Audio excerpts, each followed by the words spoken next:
That's rolling. These chairs are big, aren't they?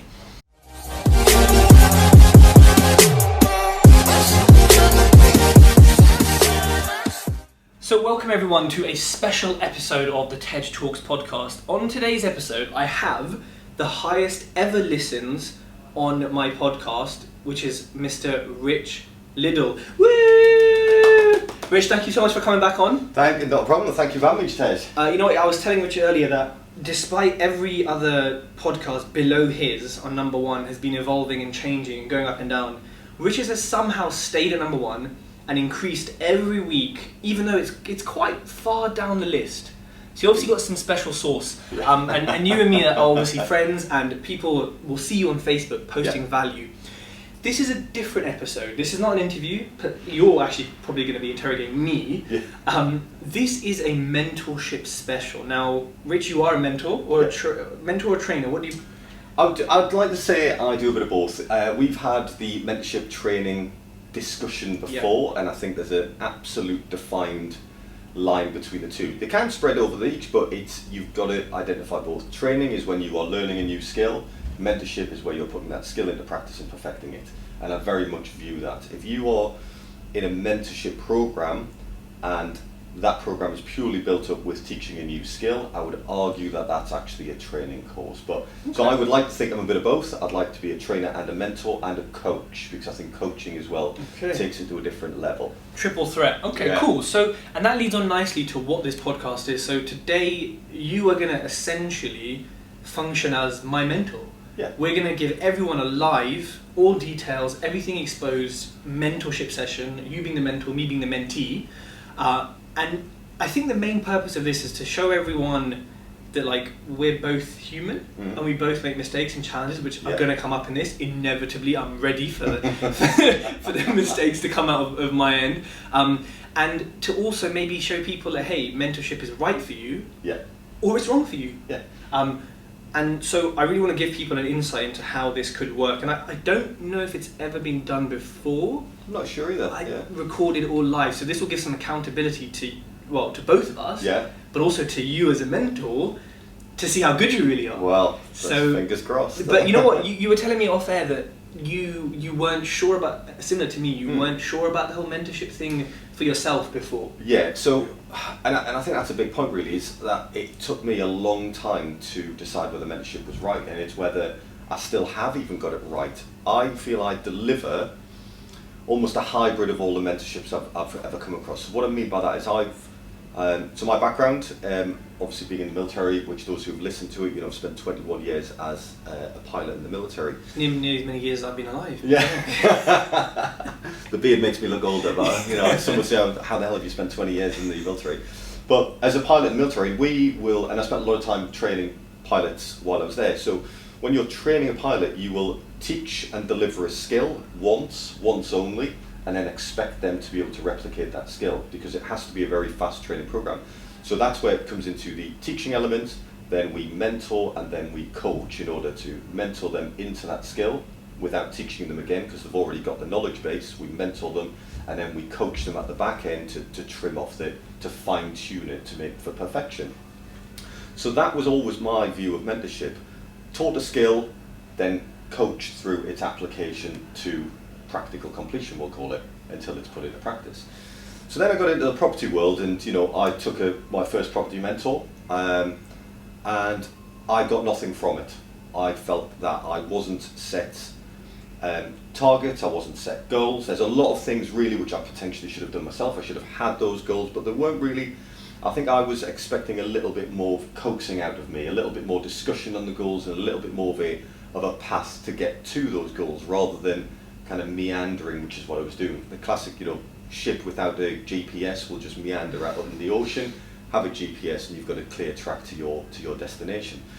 So I felt a little bit lost with that mentor, and of course, because you're only seeing them for a very short period of time, each month, I felt I was never, that accountability, etc., which people perceive as what a mentor isn't there.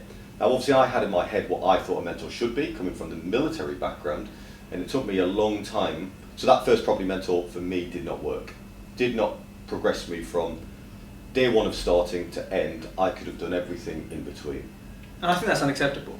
Just for everyone listening, I think if you get a service like that from anyone, you should be banging the door down for a refund, and a complaint or something. And I think that is key. I think the amount of people who are using mentors or in these programs who almost feel ashamed, shy, whatever, but they don't want to kick up a fuss. It's a British thing, very politically correct. My food's cold, but I won't say it. No, my food's cold, bring it back hot. Yeah, if you don't feel that you are achieving or getting the service that you require, let somebody know. Okay? 100%. Let somebody know. Ask the question. I wouldn't say name and shame, say social media, but ask the question on social media. Has anybody else found this problem? Should I be encountering this, or should I be progressing, etc., etc.? Social media is a very, very powerful tool for that. But definitely, you should be seeing progression. Let's call it let's call it a 12-month mentorship program. You should be seeing defined progression towards those goals. Yes. And to be honest, day one, week one, I would call it, the first ever session you have with a mentor should lay out a plan, which is something I will talk about. Yep. I would always want to know what their 5-year target is. I'd want to know what their 24-month target is, the 2-year target, and I'd want to know what their 18-month target is. And it's the 18-month target that I would be striving for within a 12-month program. And the reason I say that is because the first 3 months are effectively going to be leveling the land. They're going to be setting the playing field, where we're going to be moving, how we're going to be doing it. Before you ever get traction from that mentor, maybe 2 or 3 months into that program, that's the point we want accelerated growth. And then when the program finishes, let's call that the 12-month point.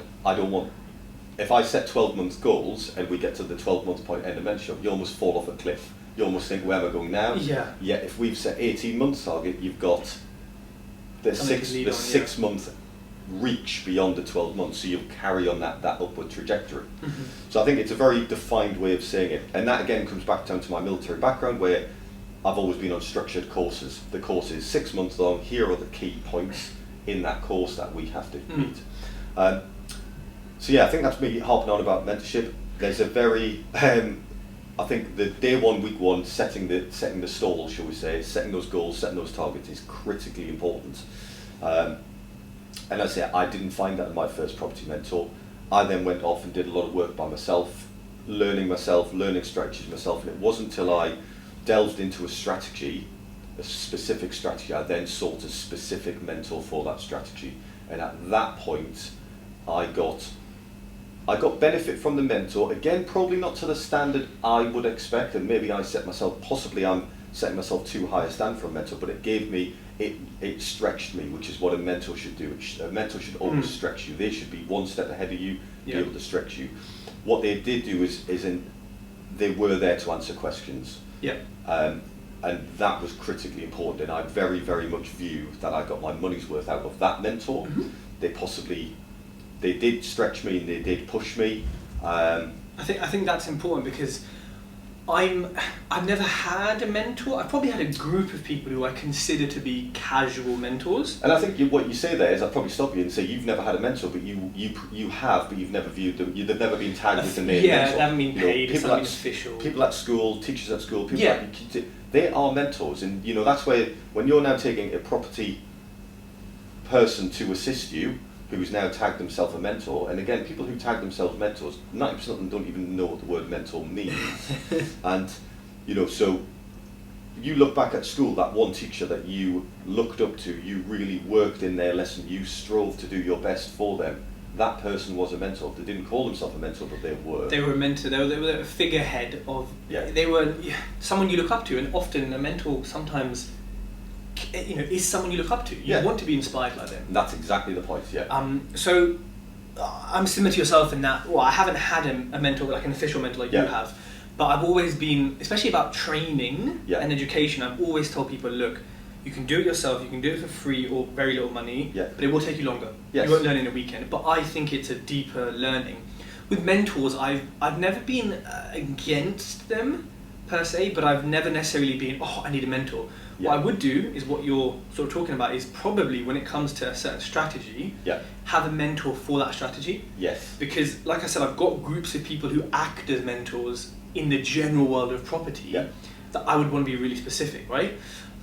So before we jump into the actual mentoring, just quickly, can you summarize your portfolio, your net cash flow, just important figures, so people know the experience you have to be here and mentoring basically? Yeah. People love to know that stuff, right? Right. So property-wise, I've been investing in property since 2003. I've built portfolios and sold portfolios as well. So built a portfolio in Scotland, which subsequently sold off. That was doing very well, and that was both a buy-to-let and HMO portfolio. Never survived a divorce, shall we say? And then I've subsequently, built other portfolios around the country. I've now got probably 19 HMOs under my control, and they are owned or on lease options. So recently took 4 new ones on a lease option basis to be purchased in 4 years' time. Negative equity lease options. Net cash flow now from all of my property portfolios around the £17,000 per month mark. Net cash flow from that, and that's built up of the classic buy-to-lets, as I say, just shy of 20 HMOs, ranging from a 17-bed, 14-bed, 10-bed. They're my largest ones, then down into your standard 5s and 6s, standard sizes. Actually, I like the big ones, but I'm starting to see problems creeping in with them. We could talk about that, whether that's this time or another time. I could talk about that larger super HMO that people call them. So yeah, net cash flow of £17,000. Now doing larger developments, and that's something I really enjoy doing, is the larger developments and the meaty piece there.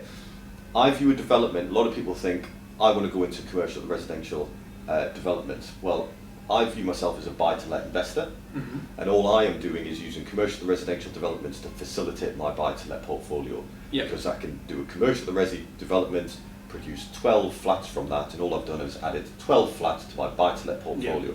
And I think people miss that concept, that actually I'm a buy-to-let investor, but all I'm doing is using this strategy now, commercial and resi, to facilitate that buy-to-let.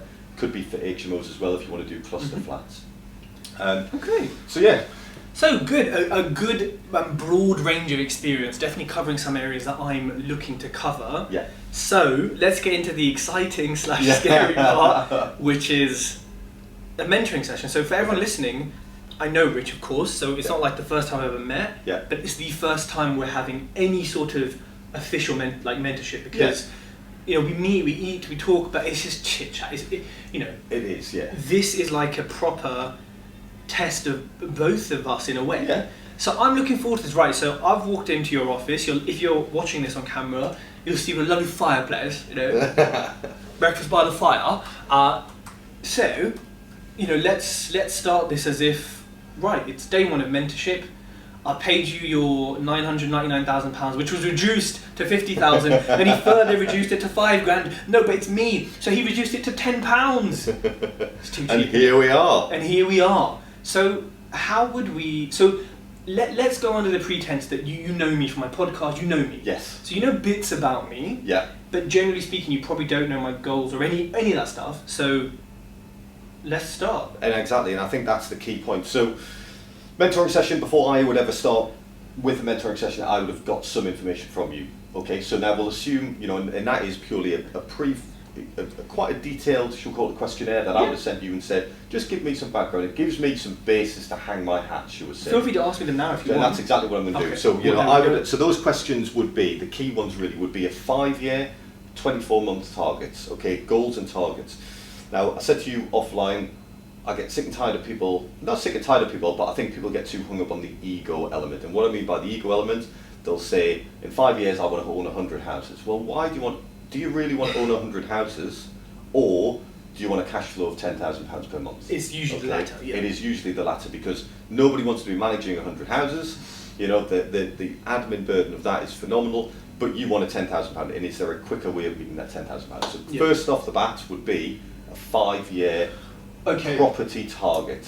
So so net cash flow in 5 years. So here's the thing, I struggle with goal setting because I don't know what's realistic but also big enough. So I'm not sure, should I be giving you what I want in an ideal world? You tell me what you want, and then I'll tell you if it's realistic. 5 years from now, I would like. Okay, I'll tell you what, then let's roll that back, because you're obviously struggling there. So, tell me what your immediate target, so you are a full-time property investor. Yep. Okay, so I want to know your immediate financial target to make you comfortable, to then just be slowly progressing within so a comfortable financial target. Okay. Per month. When you say comfort, you mean bills and stuff covered, or you mean like life covered? All bills, all travelling, all expenses covered. Basics covered. Basics covered. I am going to be there in 2 months. So you're going to be there in 2 months? And that's going to be 1,600 a month, okay. I believe. So that's 1,600 a month will cover your basics? Yeah. Okay, so we've already... More than cover. I live at home, so I'm easy. Right, so you live at home, so you don't obviously want to be living at home in 5 years' time? Potentially not. Depends how good the food is. If it stays at the same... But unless I've got a mortgage in 5 years, for sure, yeah. But exactly, your life will have changed. Yes. Okay, so we've got the basics covered. Now, give me a figure that would make you comfortable with holidays, hobbies. I mean, I know your hobby probably is cheese, Nando's. Whole Foods, Waitrose, it gets pricey. You know, would you be double that figure, or would you be into the... So double the figure... £5,000? So we're not living my best life, we're living my sort of semi-best life? Comfortable, yeah. Honestly, probably like, being conservative about it, because I don't really spend that much, probably £5,000 a month? Okay, so £5,000 a month, okay, which I think is a very realistic 24-month target. Okay, so we'll put that as a 24-month target from now. So then a 5-year target, bearing in mind you've achieved the £1,600, the 5,000 we've just arbitrarily set there as a 24 months. I think 5 is too low for 24 months. I think. Yeah. Only because... and I would agree. I'd almost agree back to that in a second, yeah. So it's gone. Let's keep 5 as 24, and then 5 years gone, sorry, carry on. So give us 5 years? 5 years, really, I'd like £30,000 a month. £30,000 a month. Plus, that's like the minimum. And again, I would... If you are going to continue in the guise you are going, we'll come on to that second. I also think that's probably a very, very achievable, potentially too low goal. But I think it's a good one to set to set the stall to get going. Let's set that as a 5 year. We've got 30. Now, if we've now gone 5 years to 30, I'd probably roll 24 months into. I'd realistically say 7,500. I'd probably put 10 as the target. I'd want to put I'd put 10. I'd put 10 as the target, but actually an acceptable figure would be 7.5. 7.5. So here's the thing, if I had unlimited funds from investors, I could reach 10 in 6 months. But so could we all. Yeah, and that's like that's where I struggle, because I'm like, okay, I need the mindset of thinking I have unlimited money, but I also need the mindset of I don't, so how do I... And that's why I struggle with goal setting. That's why they change for me every quarter. And that's fine, they can change. You know, goals can change. You know, and I think too many people get almost hung up on the, I've set a goal, and again, it's setting that goal far enough advance. You know, the classic case of most people, you know, overestimate what they can achieve in the short term, underestimate in the long term. I think that's a very, very key point. So, you know, if I, you know, for instance, we did myself and Paul, my new property company, Blue Oak, so we set a target for the December next year, December 2020, from property only, a net cash flow, so net of £30,000 per month by December 2020. And that's in a year? Well, yeah, just over 1 year. So December 2020 of £30,000 per month. I'd rather set a target far enough away. Now, you should never set a target that you don't think you can achieve, but I'd rather set a target and come up 70% short. Yes, then set a low target. Correct. Yeah, okay. So £30,000. Now you've just said to me unlimited funds. If you had unlimited funds, you would do that. Let's say you had unlimited funds. What's the next thing you're going to run out of? Deals. Time. Interesting. Okay. How busy are you at the moment? Yeah, very busy. Yeah. That's true. But I guess at that stage I would outsource a lot more. And I think so. And this again would come back to where I'm going with the mentor. You should be setting yourself up now. You should already be identifying everything that you want to be outsourcing. So I don't want to jump too far ahead here. Let's just quickly set on those targets. Okay. So we've set ourselves a 24-month target of £5,000. Of £10,000 per month. Yep. 24-month target from now of £10,000 per month. By the end of our mentoring session, if I was on that basis, okay, with 24-month target, I would be striving for 7,500. Bearing in mind if we went into a 12-month session. Okay, but what are we officially setting now? 5 or 7.5? We're going to set 7.5. Fine. Yeah, and I would. I don't like halves. Can we just do 8? Or is it? That's just 2 more buy-to-lets. I say just 2. Like, it's just 2 more buy-to-lets, but then we're going to have all. Let's set it at 8. It's your target, it's not mine. Only because I know in my head it's like an OCD. 8 will just push me more. Okay. Because 7.5, I'll be like, what's a half? Well then but that's just my mentality. Well, let's set that 10. We can set that 10. In 24 months? In 24 months. Fine, sorry. Right, 24 months we've set it at 10,000 24 months, 10. £10,000 per month net cash flow. Yes. That's everything. I don't want any of the little the amount of people I see little expenses creeping in. Well, that's pre-tax, because my tax is different to your tax. Correct. Different to Pre-tax net cash flow into your company. After management, yeah, basically the profit. Profit. So that's after management, after mortgage payments, Yep. after any bills that you may need to cover if it's an HMO. That is what lands in your bank account that you would then submit on a tax return. Taxman takes whatever he wants. That's how I work it out, okay? as it is, yeah. Happy. So £10,000 per month. Okay, I'm going to write this down so we have it. So 24 months is... From now.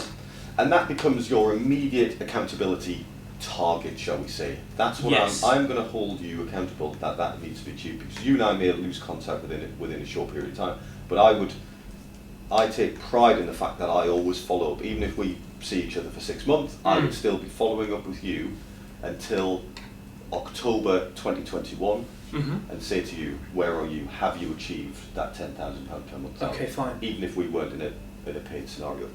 Right now, so let's roll back from that. Your current strategy is buy to let. Yep. Well, no, my current strategy is like Italian food. Right? So I'll explain what I mean. Minimal effort, maximum result. Like best ingredients, minimal, mechanical work, yeah. but it tastes beautiful. So I want the path of least resistance to the most result. I'm looking at blocks of flats. Yeah. I'm looking at HMOs. I'm starting to look at some land, although in Wales they have to buy it off. They have to sell it to you for like 50 grand for it to work in a lot of places. So yes. it's quite an interesting area. But my strategy is, if it's a deal, yeah. it's a deal. But I love buy-to-lets. They're passive. They're boring. They're vanilla. Yeah. They're safe. Council tax per room in HMOs. I do them because I want as passive, as in quotation marks for people listening, yeah. as I can get. Yeah, and I think so far you have outsourced all of your management. Do you do management yourself? It's managed, but I was thinking, I don't really know how much the agent does, because when something goes wrong, I'm called, maybe because I'm in control, to be like, well, how do you want to fix it? So maybe this is a topic. And I think it exactly is. So this is where it comes back to the point I was delving into when I said the next thing you'd run out of after money is time. Yeah. And what I'm getting at there is I'm a huge believer in setting the stall now when you start, as if you were the next Richard Branson. So yes, I need to have my company structure correct, and whether that be a group structure, and I'm a very big fan of group structures of companies, so whether you make sure you set the relevant companies underneath it, whether you are doing a trading company, whether you're doing a holding company, set the structure correctly, set your accountant correctly, so ensure that you may have trial and error when you first start with accountant, but get an accountant. When I first started, I'll give you an example, when I first started, I had a little lady who was doing my account. She was brilliant, she was absolutely fantastic. The thing that I saw nothing wrong with her, at all. And then all of a sudden I saw little things that she was missing, which were very property specific, and I almost started schooling her in property accounting. I then had to move my accounts to a specific, different property. She wasn't a property accountant, to a property accountant. That whole process was costly and time consuming, because I had to move the accounts, explain the business, etc., etc. It's something I could have done without. Set the stall early, get yourself the correct team in place, correct property accountants. Start noting down straight away the tasks which can be outsourced. Those, yes. Do a time management over probably, some people will say 1 week, I would say at least a month of all the tasks that you would do in a day. Can be time consuming, but start noting down the tasks you do in a day. Phone calls that you make and who the to, agent, it's time consuming. And what I'm getting at is, you'll very quickly realise that there's a lot of mundane tasks. Yeah. Calls to agent to check on whatever, call to solicitor to check on this. Now they're ones which possibly you can't outsource, but you'll be able to group them into the classic income generating tasks, or the tasks that you specifically do, or the tasks that an outsourcer can do. Look at the management.